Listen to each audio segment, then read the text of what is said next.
tubanje kubasuhuza mu izina ry'umwami wacu Yesu Kristo. Aho muherereye hose turagira ngo tubanze tubibwire. Nitwa Revera Rwigina Esroni, umwungeri w'itorero rya Horeb Pentecost Church. Turagira ngo tubwire abadukurikira bose kuko twatangije cyano yitwa Horeb Pentecost Church Nairobi TV.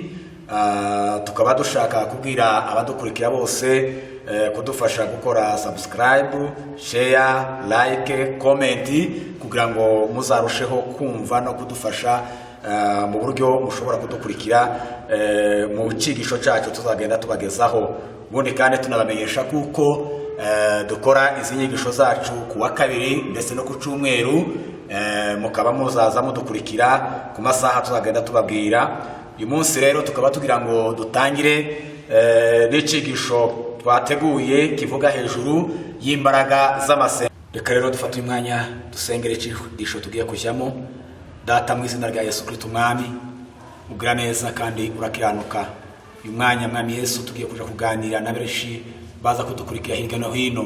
Ndagira ngo mwami Yesu uduhe imbaraga, duheze ubasha n'ubushobozi bwo kubasha kwigishiriza mu mbaraga z'amavuta yawe, kugira ngo abazadukurikira n'abazatwumva ijambo tugiye kuja kuganira rizabubaka, rizabafashe, rizagisho rihindura mu buzima bwabo. Mana yo kwizerwa, twebwe abagiye kuvuga twambika imbaraga, abazumva bose nabo bazaba bafite izo mbaraga. Asante kuko tugiriye neza, asante kuko twumvishije kandi ukadufasha mu izina rya Yesu Kristo umwami dusenze twizeye, amen. Ndagira ngo tuze kuganira bukeya mu magambo atari maremare cyane.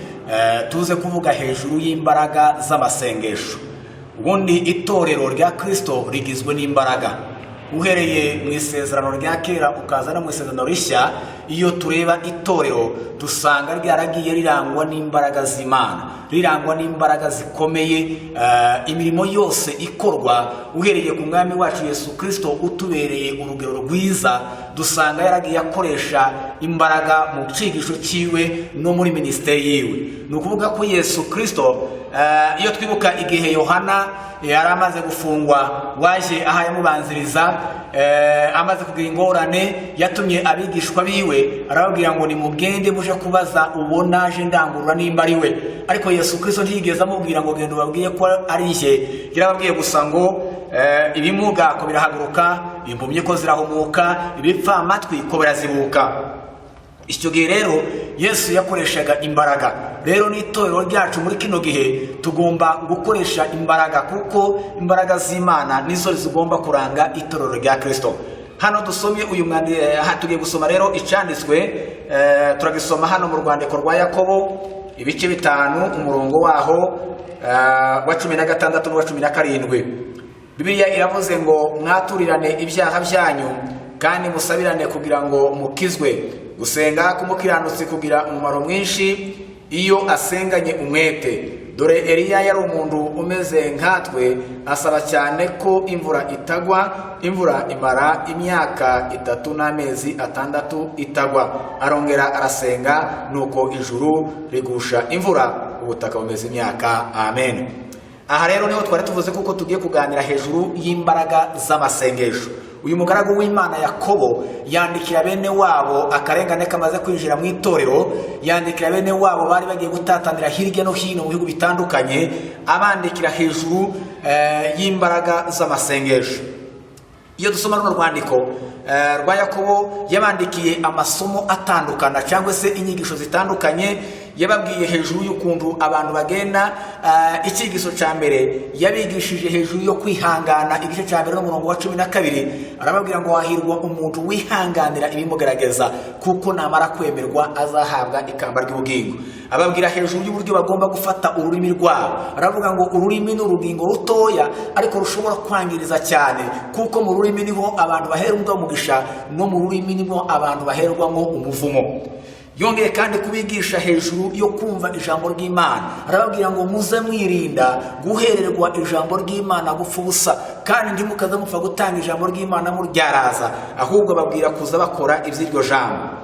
Rero ababwira irindi jambo, arababwira ngo murusheho kubasha kwaturirana ibyaha byanyu. Niho twasomye aha, aravuga ngo mwaturirane ibyaha byanyu kugira ngo mukizwe. Aravuga ngo gusenga kumukiranutsi kugira umumaro mwinshi iyo uyu muntu asenganye umwete. Aravuga ngo Eliya nawe yari umuntu umeze nkatwe, ariko kandi ngo asenga Imana, arategeka. Iyo umuntu ahagaze mu mbaraga z'amasengesho abasha gutegeka ibintu bidashoboka bigashoboka, abasha gukora ibyananiranye bigakunda, kuko Eliya yategetse ibintu bya naturel, ibintu Imana yari yararemye byabagaho mu gitondo n'imugoroba, ibihe uko byagiye bitandukana. Ariko uyu munsi Eliya abasha gutandukanya, aravuga ngo Mana ndakwinginze iyi mvura igire imyaka 3 n'amezi 6 itagwa. Biba bityo, yongera kandi gusenga, imvura iragwa ngo isomya ubutaka buraneta. Ico nico uyu mwanditsi yashaka kuvuga. Ariko aho tuganira cyane, nashatse ko tuvuga uyu munsi, ndagira ngo tuvuge ku mbaraga z'amasengesho. Buriya mubona ibihugu bigizwe n'imbaraga, igihugu kigizwe n'imbaraga. Imbaraga z'igihugu ni abaturage bacu, imbaraga z'igihugu ni abanyabwenge b'igihugu, imbaraga z'igihugu ni ekonomi cyangwa se umutungo w'igihugu, imbaraga z'igihugu ni ingabo z'igihugu, imbaraga z'igihugu ni intwaro. Ibyo byose bigize igihugu, tukavuga ngo igihugu gifite imbaraga. Ariko rero uyu mwanya reka tuganire ku mbaraga z'amasengesho rero, cyangwa se itorero naryo rya Kristo rigizwe no gusenga. Itorero ridasenga ntirigira imbaraga, umukristo udasenga ntiyagira imbaraga. Ariko abakristo basenga nibo banyembaraga, nibo batsinzi, nibo bagendera amavuta yo gutsinda, nibo bagendera mu bushobozi bw'imbaraga z'amasengesho. Jambo ry'Imana rero ritubwira kuko amasengesho hari ibintu ashobora gukora byinshi bikomeye. Reka nze kubaganira mu ngingo zigera ku 7 izi mbaraga z'amasengesho zizazikora. Icambere tugisanga mu gitabo cy'Ingoma ya 2 ibice 7 umurongo waho wa 12 no 14, ndetse no mu gitabo cy'Abami ibice 20 n'umurongo wa 1 kugeza ku 6. Dusangaho ijambo rivuga ngo amasengesho abasha guhindura umugambi w'Imana. Imana yamaze gutegeka ijambo, Imana ikavuga ngo ijambo riragenda gutya, ariko abantu bicisha bugufi, bagasenga, bagaca bugufi, bagashaka mu maso h'Imana, Imana ikongera kandi ikigarura. Niko dusomye mu ijambo ry'Imana hano tuvuze. Uyu mugabo ni umuhanuzi Esaya, agenda aja kubwira umwami Ezekiya, aramubwira ngo Ezekiya, Imana indumye kuko ugomba gutegura iby'urugendo rwawe, urarwaye kandi ku gisasiro cyawe ntuzakivyukaho, uzapfa. Ariko uyu mugaragu w'Imana Ezekiya, Bibiliya yatubwira ngo uhereye uwo mwanya ngo aragenda yerekera ivuri, amaze kwerekera ivuri aragenda ngo arasenga, yinginga Imana, yibutsa Imana ibyo yakoreye, ibintu byiza yakoze imbere y'Imana. Aravuga ngo Uwiteka, wibuke uko nagendeye imbere yawe, wibuke ibyiza nakoreye imbere yawe, wibuke ko nongeye kandi kugarura musho muri Israeli, wibuke ko nongeye kandi kugarura Pasaka muri Israeli, wibuke. Agenda yibutsa Imana imirimo yiwe yagiye akora myinshi, arayibutsa. Bituma ngo Imana ngo yigarura Esaya muhanuzi akiri mu nzira akiyagenda. Bibiliya itubwira ko ngo Imana yongera kumubwira ngo genda ubwire umugaragu wanje Ezekiya, umubwire kuko mwongereye imyaka 15 y'ubuzima bwiwe. Yesu ahabwe icubahiro cyane. Rero bene data bavandimwe, kabagira ngo mbabwire ngo ico ni ikintu cyambere, imbaraga z'amasengesho zikora zizazihindura umugambi w'Imana, bigahinduka Imana ikongera kandi ikigarura. Ijambo rya kabiri, amasengesho azakora, amasengesho azahagarika ibyo tekinoloji tokora, ibintu byaremwe n'Imana, ibintu biri naturel. Ariko amasengesho twasenga mu mbaraga z'amasengesho, Imana ikabasha guhindura. Dusanga umugaragu w'Imana Yosuwa ubwo yarwanaga n'Abamoni, wa munsi aho yarwana ibice 10 n'umurongo wa 12, yavuze haya magambo meza cyane Yosuwa, ngo aha yarwana urugamba ngo abona ko kuhayagenda runesha, ngo yinginga Imana, arasenga, abwira Imana ngo Mana nakwinginze uhagarika izuba. Izuba rirahagarara, Yoshua arwana ngo arangiza gutsembaho Abamoni bose, arabasinda. Izuba rihagarara kuri Gebeyoni, ukwezi kugagarara mu gikombe cya Rayoni, kugira ngo abashe kurangiza umwanzi. Nukuvuga ngo amasengesho akora ibyo tekinoloji itobasha guhagarika, ibyo abanyabwenge batokora, ibyo abize bakomeye batobasha gukora, ariko amasengesho akabasha kubihindura. Hari ijambo rya gatatu, amasengesho azakora. Amasengesho ahindura imikorere ya Satani. Amasengesho ajahindura imikorere ya Satani. Bibiliya itubwira, dusomye ijambo ry'Imana mu buhanuzi bwa Daniyeli ibice 10 umurongo wa 11 kugeza ku 15 dusanga Daniyeli asenga iminsi 21 yinginga Imana aharira Imana.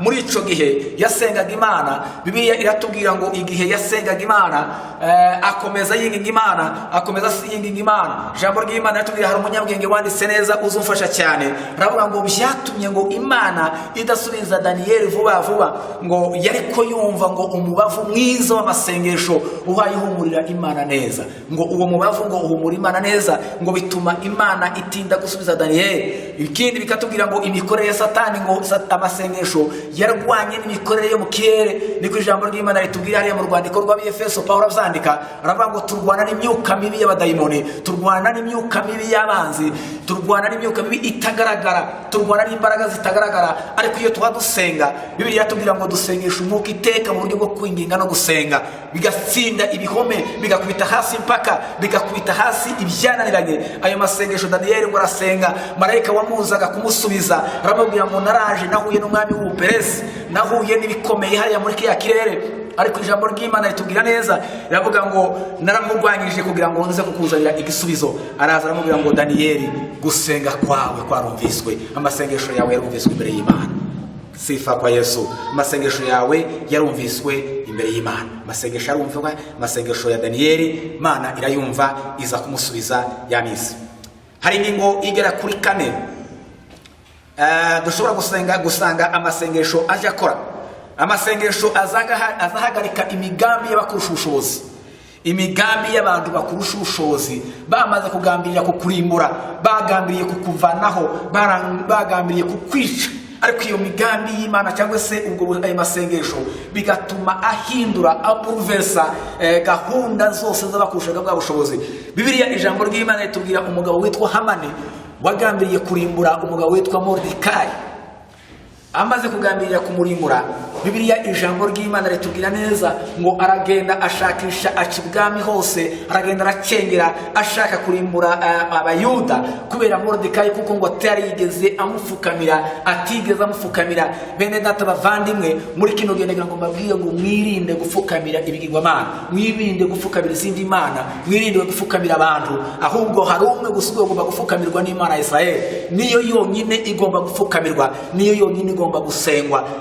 Mordekai abwira na Hamani, aramubwira ngo ntibishoboka, ntibikunda kuko nabasha kukuramya cyangwa gusingize. Bitera rero uyu mugabo, bimutera kugira umugambi mubi wo kumurimbura, bimutera umugambi mubi wo kumwica.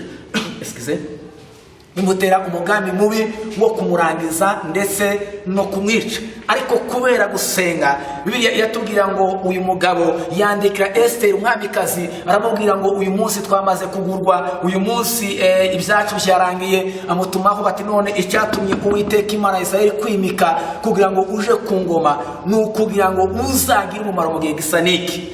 Ibyo rero bitera uyu mugabo Mordekai kwandikira Esther nk'umukobwa wabo wari warashatswe ibwami, aramubwira ngo ubwire icyo ukora muri ico gihe. Ariko Esther ngo nabasubiza Mordekai, aramubwira ngo gende muyirize ubusa, musenge Imana, mwambara ibirengagije itegeko ry'ibwami. Bibiliya yatubwira ntagiye nja muri birebire cyane, bitubwira kuko ngo basenze Imana, bapfukamira Imana, baririra Imana, Imana irabatabara, Imana ibagirira neza, Imana irabasanga. Uyu Hamani wari wagambiye kurimbura ubwoko bw'Imana, cya giti yasize ashinze hariya abigendewe n'Imana y'umugore we Jereshi yamugendeye inama, cya giti yashinze. Bibiliya tubwira ngo umunsi umwe ez'ubwami, tutagiye muri detaye cyane, asanga ngo umwamikazi ari kumwe n'umwami. Baravuga ngo uwo muntu ninde uraho, baravuga ngo nta wundi hahagaze Mordekai. Bibiliya hahagaze Hamani. Hamani rero Bibiliya itubwira neza cya giti yari yashingiye Mordekai kuko azamurimbura, nico yagiye kumanikwaho. Bibiliya yatubwira ngo umwami yavuze ngo se ninde muntu uraho ngaho wikinge, ubwo ngo yaburaga ibitosi. Amasengesho bavandimwe azatuma abakomeye, azatuma abami bakomeye babura ibitosi, bakarara badasinziriye. Uwo munsi ngo umwami kubera amasengesho ya Mordekai ngo byatumye umwami abura ibitosi, ngo aragenda areba mu bitabo byose, agenda yitegereza. Bibiliya yatubwira ngo igihe yitegerezaga asanga harimo inkuru z'abagabo babiri, Bigitani na Tereshi, bari baragambiriye kumurimbura. Ariko ijambo ry'Imana rikatubwira neza, nubwo bari bafite umugambi wo kumurimbura ngo barabaza ngo se aba bantu bigeze bagororerwa iki ngo baravuga ngo ntaco bagororewe kandi ubavuze aya makuru ni Mordekai ubiya ku marembo biravuga ngo umunsi umwe baragenda baramuzana wa wundi Hamani wahaye umugambenera wa wundi wacuze umugambi wo kumwica niwo bafashe igare ry'umwami afata n'imyambaro myiza ayambika Mordekai agenda mu mudugudu wose w'Ishushani ariko agenda abwira abantu ngo dore umwami akunda dore umwami akunda kwaza mugenza ngo atashe mu rugo rwiwe atangwa afite agahinda umugore wese reshe baramubwira ngo nimba uwo wakoze hari umuyuda ngo no gupfa ushobora kuzapfa ubwo yabwiye aza kumanikwa kuri cya giti ayo ni imbaraga z'amasengesho zibasha guhindura imigambi y'abakomeye bibasha guhindura imigambi y'abatusha ubushobozi. Ingingo ya gatanu amasengesho azaduha kumenya igihe c'Imana. Iyo umuntu ari mu masengesho, iyo umuntu ari mu mbaraga zo mu masengesho, nta kintu kiza kimutungura. Azamenye igihe c'Imana, azamenye umwanya w'Imana, azamenye igihe Imana ishaka kutugenderera, akicara azi amasezerano y'Imana, agahagarara mu c'Imana yavuze kuko ahora ari maso.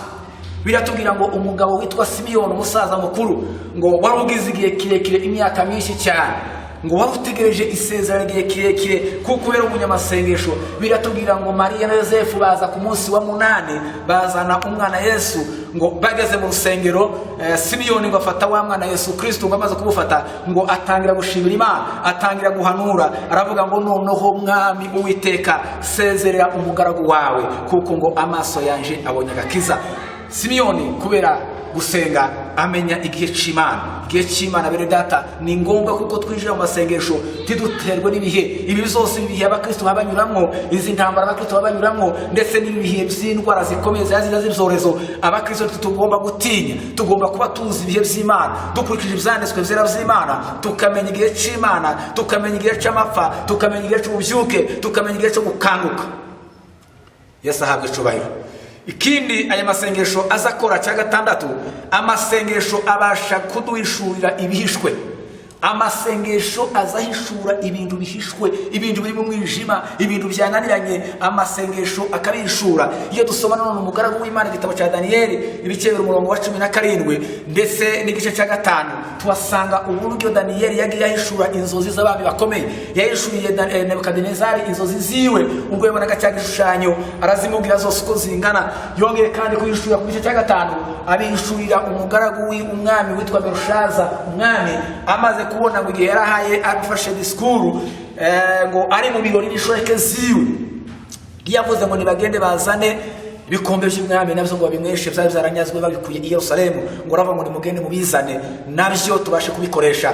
Mana ngo yarakara Mana imaze kurakara ibi yatubwira ngo ikiganza ngo kiraza kirandika ku rukuta cyandika amagambo akomeye kiravuga ngo menemene tekere operasin ngo ayo magambo amaze kwandikwa ngo bitera umwami kujuguma bitera umwami kugira ubwoba ngo amagufwa yiwe arakomangatana amatako yiwe ngo aranyeganyega abura amahoro kubera gusinyandiko ariko ngo amaze kugira ubwoba cyane umugore w'umwami uramubwira ngo hariho mu banyagano hariho umugaragu wigeze ahishurira iso Nebukadinezari inzozi ngo baragenda baramuzana.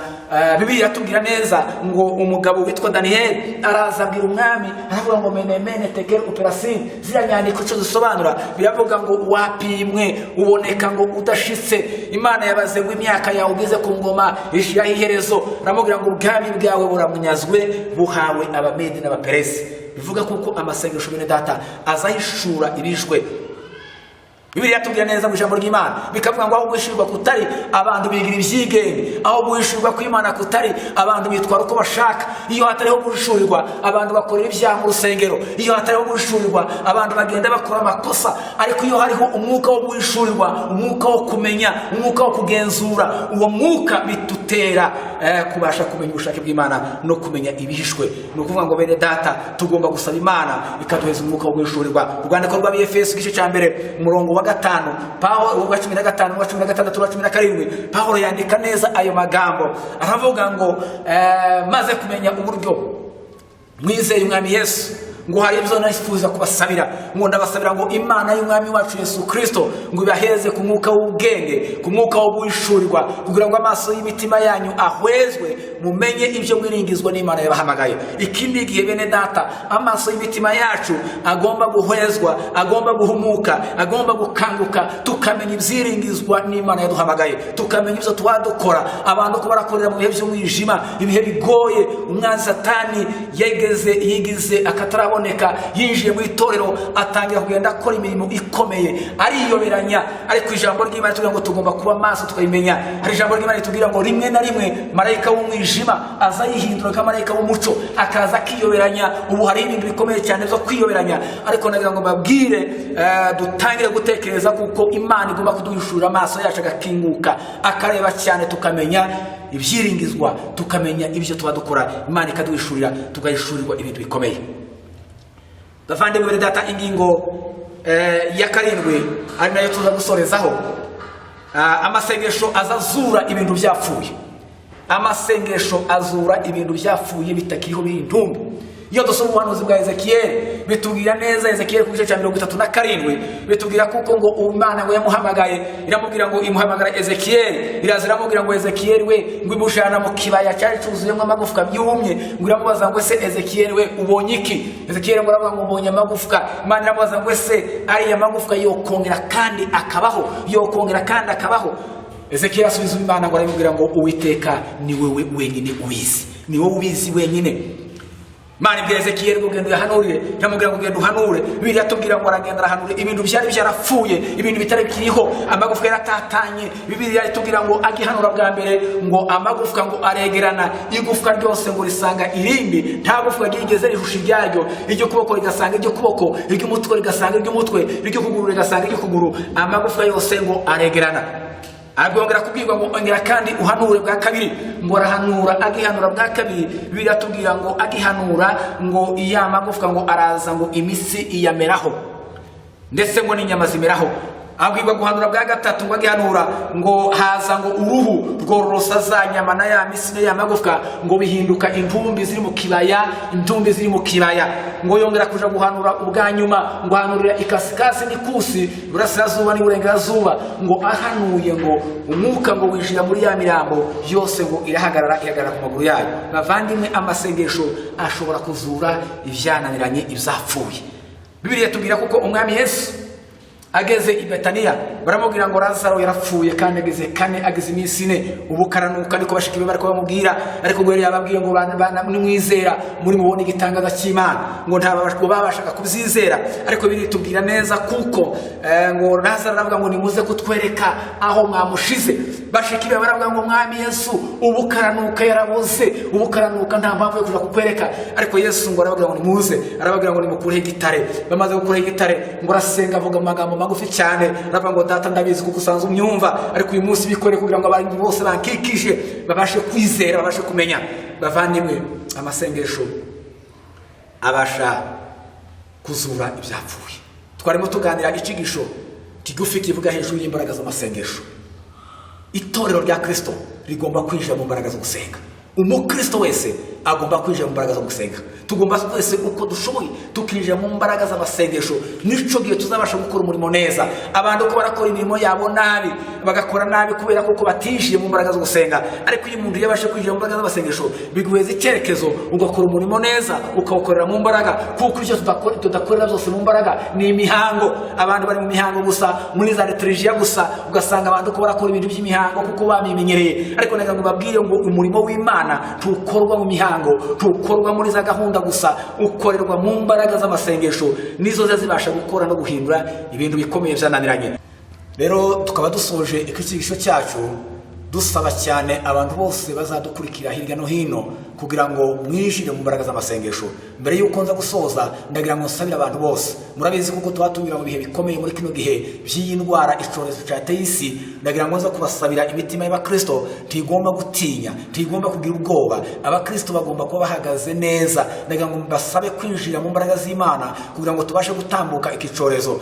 Reka tubasangire rero, Mana yo kwizerwa kandi Mana y'imbaraga, twareko dusenga tuganira hejuru y'ijambo ryawe, ijambo rivuga hejuru y'imbaraga zo gusenga, imbaraga zawe zifite ububasha hejuru y'indwara ya corona, imbaraga zawe zifite ububasha hejuru y'ibyorezo byose, imbaraga zifite ububasha hejuru y'abafite imigambi mibi bose, imbaraga zawe zirakomeye. Ureke buri wese mwami yinjire muri izo mbaraga, ureke buri wese yakire ijambo ry'umugisha, ureke buri wese abashe gukira, buri wese abashe kugira umugisha mu izina rya Yesu Kristo mwami. Aho indwara yamaze kugera, abamaze gufatwa nayo turabasabira ngo bakire mu izina rya Yesu Kristo mwami. Wagiye uhagurutsa ibimuga, imfubyi, abantu bose mwami bagiye bahura n'intambara zitari zimwe, wagiye ubakiza.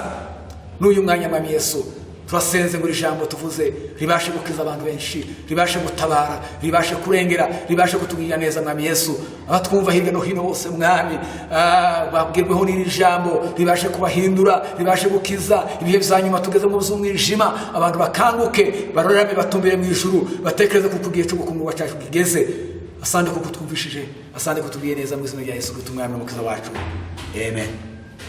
Tubasaba cyane gukomeza kudukorera byose abadukurikira, tubasaba cyane kuko mushobora kudufasha kudutera inkunga mu buryo bw'amasengesho, kudutera inkunga mu buryo bw'ubundi busanzwe, ndetse n'amahugurwa mwadufasha kuduhugura, ndetse nimba ari cyo mwana twongerera kuri izi nyigisho zacu tuzagenda tubakurikiza tubabimenyesha, mukadufasha cyane gukora share, like ndetse na subscribe, byose mukadufasha na comment zindi zanyu mushobora kugiraho, ndetse n'ikibazo mwakwifuza kutubaza.